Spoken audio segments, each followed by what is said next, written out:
हाय दोस्तों, नमस्कार। मैं हूं मंजीत सिंह और आज इस वीडियो में मैं आपको आरसीसी में बताऊंगा WSM मेथड से कैंटिलीवर बीम का डिज़ाइन कैसे करते हैं। ठीक है, तो इसे प्रीवियस लेक्चर में मैंने आपको बताया हुआ है, कैंटिलीवर बीम का ही डिज़ाइन बताया हुआ है, लेकिन वहाँ पर लिमिट स्टेट मेथड से बताया था। आज मैं आपको वर्किंग स्ट्रेस मेथड से बताऊँगा, यानी WSM मेथड से। ठीक है, तो कैंटिलीवर बीम के बारे में हम लोग बहुत कुछ डिस्कस कर चुके हैं। यहाँ पर हमें केवल डिज़ाइन बताना है बस। ठीक है, तो वो डिज़ाइन स्टेप्स क्या होगा? Design of cantilever beam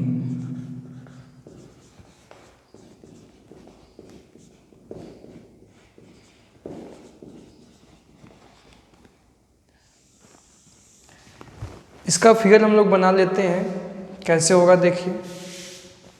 cantilever beam एक ऐसा बीम होता है जिसका एक एंड फिक्स्ड होता है और अदर फ्री होता है।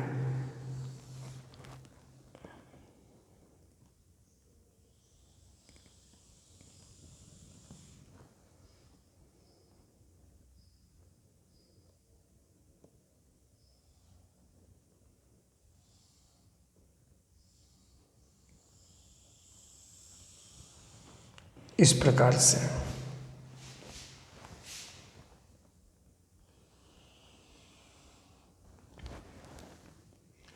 ये कैंटिलीवर बीम है। जो एंड इसका फिक्स्ड होता है वहाँ की डेप्थ ज़्यादा होती है।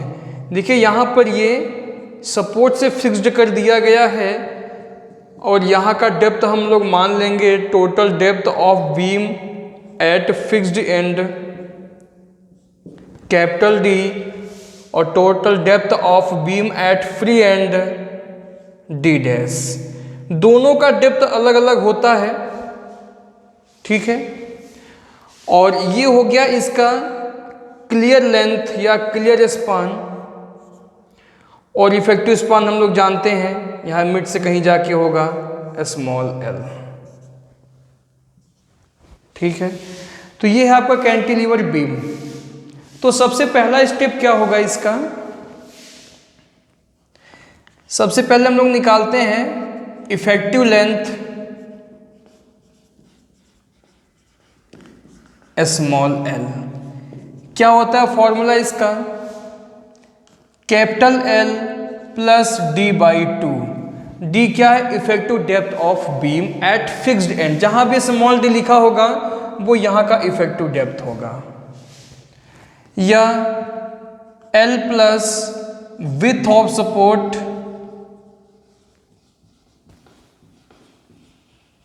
बाई 2।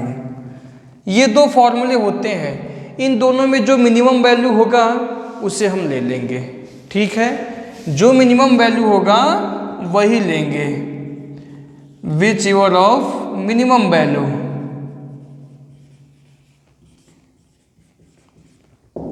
ठीक है, तो ये हो गया आपका इफेक्टिव लेंथ। सेकेंड स्टेप क्या है? Depth of beam at fixed end. Fixed end की बात करें तो यहाँ का डेप्थ हम कैसे निकालेंगे? इसके लिए फॉर्मूला होता है स्पान बाई 4 से लेके स्पान बाई 6 तक। जैसा कि मैंने आपको सिंपली सपोर्टेड बीम में बताया था, वो तीनों रेंज मैंने बता दिया था आपको, लाइट लोड के लिए, मीडियम लोड के लिए और हैवी लोड के लिए, क्योंकि कंपटीशन एग्जामों में ये क्वेश्चन आता है। तो आपको जानकारी के लिए मैं यहाँ भी बता दूँ, वैसे जनरली हम यही लेके चलेंगे क्योंकि हैवी लोड के लिए हम डिज़ाइन करते हैं, तो यही लेके चलेंगे हमेशा। लेकिन आपको जानकारी के लिए मैं बता दूं कि स्पान बाई 6 से लेके स्पान बाई 8 लेके चलते हैं जब मीडियम लोड होता है।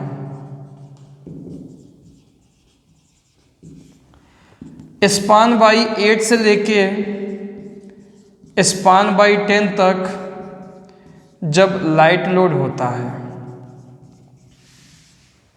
ठीक है, कई बार क्वेश्चन एग्जाम में पूछता है वहाँ पर किसी भी टाइप्स ऑफ लोड का नाम नहीं लेता और ये पूछ लेगा कि कैंटिलीवर बीम का जो डेप्थ होता है वो किस रेंज के बीच होता है, तो हम क्या बताएंगे वहाँ पे स्पान बाई 4 से लेके स्पान बाई 10 तक।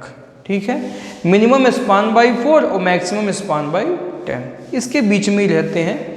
अब वो मैंने आपको अलग अलग लोड के ही अकॉर्डिंग मैंने आपको बता दिया। तो जब भी हम डिज़ाइन करते हैं तो वो हैवी लोड के लिए डिज़ाइन करते हैं जिससे कभी बीम हमारा फेल नहीं होना चाहिए। ठीक है, तो ये हो गया आपका कैपिटल डी। अब हम निकाल लेंगे इसका इफेक्टिव डेप्थ स्मॉल डी। कैसे निकालेंगे? इस कैपिटल डी में से इफेक्टिव कवर माइनस कर देंगे। इफेक्टिव कवर आप अपने से मान लेंगे। वैसे बीम के लिए इफेक्टिव कवर कैसे निकालते हैं? पहले आप कवर निकाल लेंगे। कवर का डेफिनेशन क्या होता है निकालने का? उसका फॉर्मूला 25 mm या dia of main bar which your of maximum value. इन दोनों में जो मैक्सिमम होता है वो होता है आपका कवर।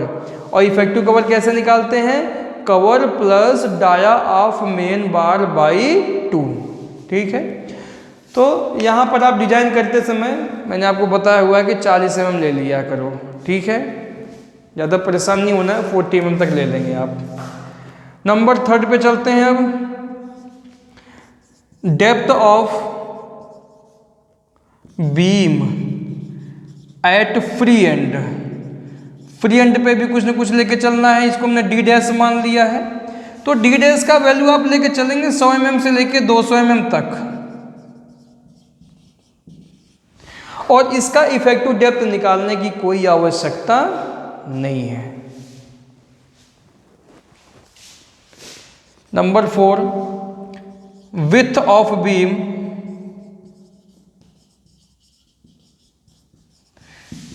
वही पुराना वाला फॉर्मूला यहां पे रहेगा, d/2 से लेकर d/3 तक।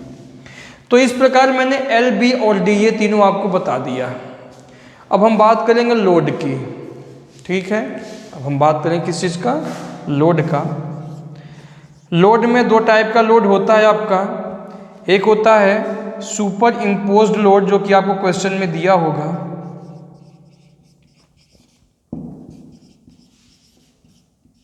W1। अब देखो ये सुपर इम्पोज लोड आपका न्यूटन में भी दे सकता है और न्यूटन पर मीटर में भी दे सकता है। तो जिसमें भी देगा उस हिसाब से आप मूवमेंट का फॉर्मूला वहां पे लगा लेंगे। ठीक है, अगर मान लीजिए ये W1 आपका न्यूटन में देता है यानी पॉइंट लोड में देता है। ठीक है, तो आप मूवमेंट यहां से निकालेंगे, बेंडिंग मूवमेंट। कैसे निकालेंगे? W/L इस फॉर्मूले से आप निकालेंगे। ठीक है, अगर मान लीजिए आपका इफ ये W1 आपका न्यूटन पर मीटर में देता है यानी कि यूडीएल में देता है,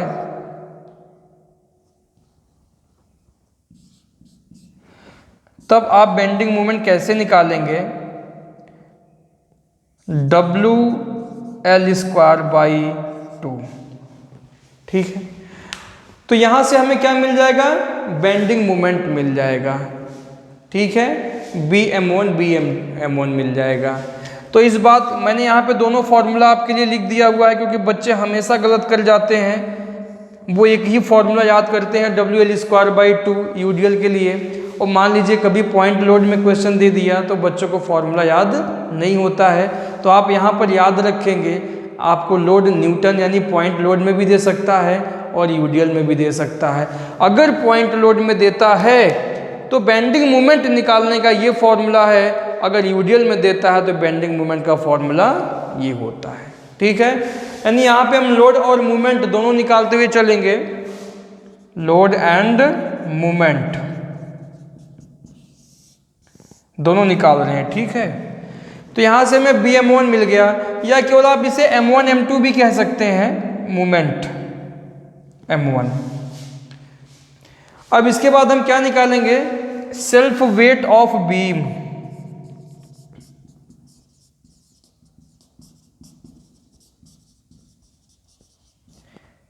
W 2। ये कैसे निकालेंगे? इसका फॉर्मूला हो जाएगा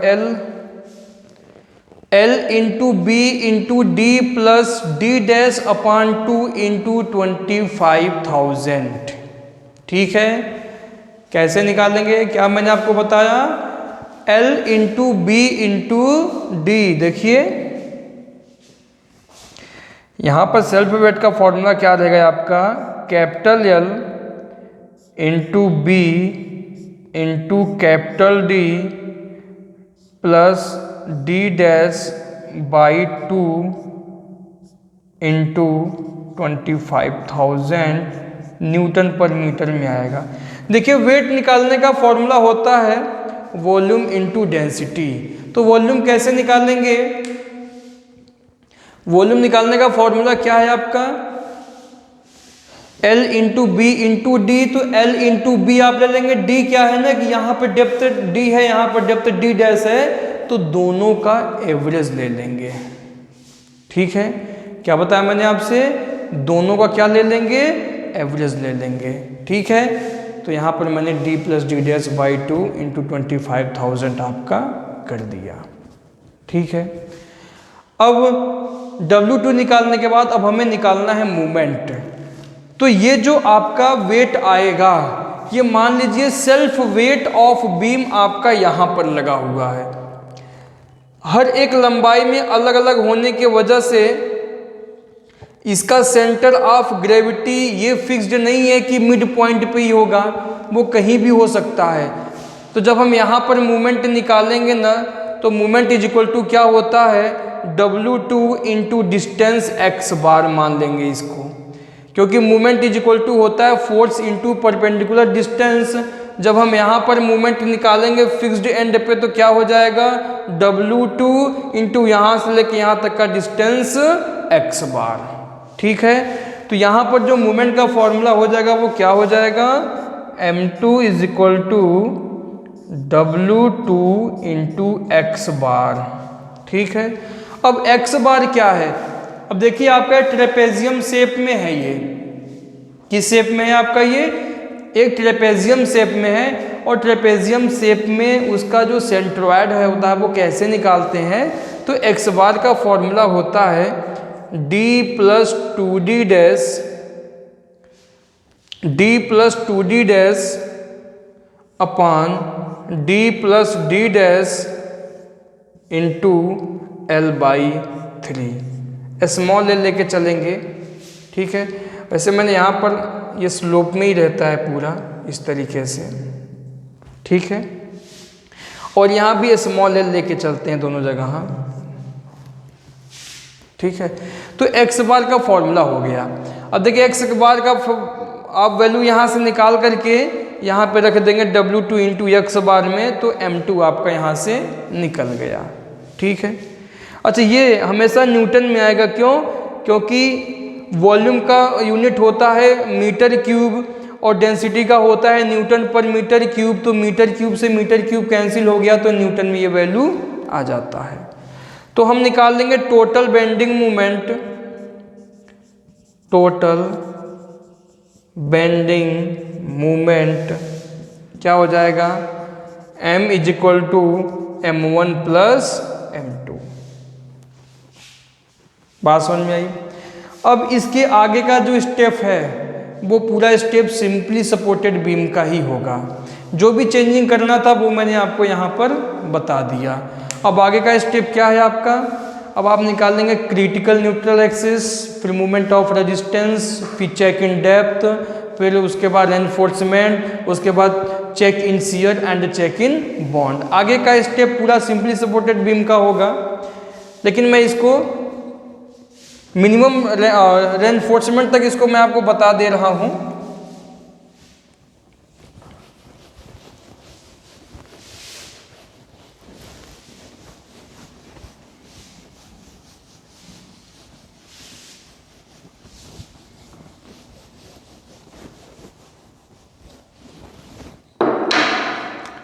नंबर 6, अब निकालेंगे हम क्रिटिकल न्यूट्रल एक्सिस इसका फॉर्मूला क्या बताया मैंने आपको, x is equal to m sigma C B D upon m sigma C B plus sigma S T. यहाँ पर आप मॉड्यूलर रेशियो m का वैल्यू रखेंगे, sigma C B sigma S T का वैल्यू रखेंगे और इसे हम किसके फॉर्म में निकालेंगे, टर्म्स ऑफ डी के पदों में निकाल लेंगे इसे। उसके बाद हम निकाल लेंगे मूवमेंट ऑफ रेजिस्टेंस,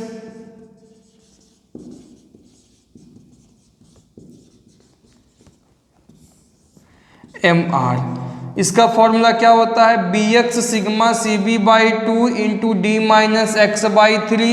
यहाँ पर आप b और d का वैल्यू नहीं रखेंगे क्योंकि b और d के फॉर्म में ही निकालेंगे, तो बी डी स्क्वायर के टर्म्स में आ जाएगा आपका ये terms of B D square. ठीक है, तो यानी कि जब इसे आप सॉल्व करेंगे तो M R is equal to क्या आ जाएगा, Q into B D square. Q कोई आपका कांस्टेंट होगा, कोई यहाँ पर आपका जो है कोफिशिएंट होगा, कोई ना कोई संख्या, या तो 0.64 होगा या 0.85 होगा, कुछ इस प्रकार से होगा। उसके बाद हम क्या करेंगे ना, इसी से फॉर्मूला बना लेंगे किस चीज़ के लिए, चेक इन डेप्थ के लिए। तो चेक इन डेप्थ का फॉर्मूला जो होता है वो यहीं से बनाएंगे, d is equal to M R upon में q इंटू बी। अब यहाँ पे पूरा वैल्यू हम रख के और d का वैल्यू यहाँ से हम निकाल लेंगे। तो यहाँ पर जो आपका मूवमेंट ऑफ रेजिस्टेंस है उसके स्थान पे क्या रखेंगे, जो आपने बेंडिंग मूवमेंट निकाला हुआ है वो वैल्यू यहाँ पर हम रख देंगे। Q का वैल्यू हमें मालूम होगा, B का वैल्यू हमें मालूम है पहले से ही, हम निकाल लेंगे। निकालने के बाद अब हम चेक करेंगे कि यह जो डेप्थ है स्मॉल डी आया हुआ है और जो मैंने पहले से एक डी निकाला हुआ है, क्या यह डी उससे कम या बराबर है कि नहीं। ये उससे कभी भी ज़्यादा नहीं होना चाहिए। तो this depth should be less और इक्वल टू एज्यूम डेप्थ। जो हमने डेप्थ माना हुआ है उसके बराबर या कम होना चाहिए। अगर ऐसा होता है तो हम कह सकते हैं hence design okay, otherwise redesign करना पड़ेगा फिर आपको, तब डिजाइन आपका सही नहीं है। यहाँ से डी का वैल्यू निकलने के बाद क्या करेंगे, अब हम निकालेंगे रेनफोर्समेंट, और इसके लिए मूवमेंट ऑफ रेजिस्टेंस का जो दूसरा वाला फॉर्मूला मैंने आपको बताया हुआ है, sigma S T into A S T into D minus X by three. इस फॉर्मूले से हम ए एस टी निकाल लेंगे M R upon sigma S T into D minus X by three. इस फॉर्मूले से हम ए एस टी निकाल लेंगे और ए एस टी निकालने के बाद हम निकालेंगे number of bar. Number of बार कैसे निकालते हैं, नंबर ऑफ बार का फॉर्मूला मैंने आपको बताया हुआ है। टोटल एएसटी जो आपने निकाला हुआ है उसमें एक स्टील के एरिया से डिवाइड कर देंगे, पाई बाई 4 इंटू डाया का स्क्वायर। डाया आप अपने से जूम कर लेंगे, कितना ले लेंगे डाया, 12 mm ले लेंगे, 14 mm ले लेंगे या 16 mm ले लेंगे, इससे ज़्यादा ले लेंगे। कभी भी 12 mm से कम लेके नहीं चलते हैं और 50 mm से ज़्यादा लेकर के नहीं चलते हैं। तो यहाँ से आपको मालूम हो गया AST। अब इस AST निकालने के बाद हम क्या निकालेंगे, मिनिमम रेनफोर्समेंट। अब हम निकालेंगे मिनिमम रेनफोर्समेंट नंबर 10।